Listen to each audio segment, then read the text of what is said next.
Well, as you can see behind me, the White House is digging in. They're doing some gardening, but it's a good metaphor for essentially what the Trump campaign are doing. Even though we haven't seen the president for a while, he continues to tweet. Let me just read you his latest.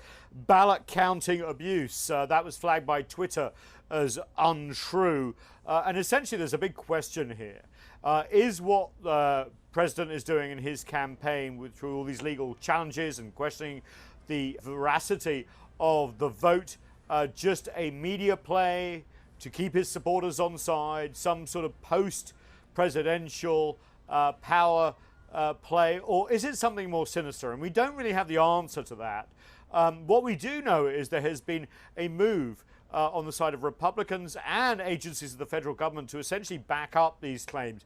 Let me read you part of a Department of Justice release from the Attorney General, Bill Barr, in the last 24 hours. And it says, given the voting in our current elections has now concluded, I authorize you to pursue substantial allegations of voting fraud and tabulation irregularities prior to the certification of elections in your jurisdictions. That essentially gives the green light for Department of Justice officials to look into any allegations of election fraud. Now, there are qualifiers later in that press release about frivolous lawsuits, etc.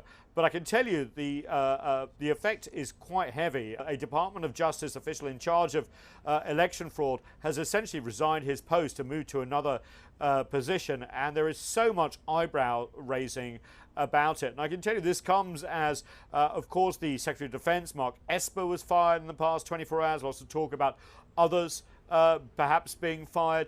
And also the Republican leadership in the Senate doubling down, supporting the president. Even Mitch McConnell saying the president is within his rights to challenge the electoral results, all the way up to the Electoral College certification of results in Congress in January the 6th. Now, that is a very, very wide margin to give the president, considering normally the transfer of power starts within minutes of a concession, but that is not coming. Also, perhaps even more worrying is the fact that we have heard from Secretary of State Mike Pompeo, who essentially said, and this is quite incredible, that a transition will happen, but not to Joe Biden, but to a second term of a Trump administration. There will be a smooth transition to a second Trump administration. All right, we're ready. The world is watching what's taking place here. We're going to count all the votes. When the process is complete, there'll be electors selected. There's a process. The Constitution lays it out pretty clearly. Now, I want to remind you, this is the chief diplomat of the United States saying this, essentially sending the message around the world.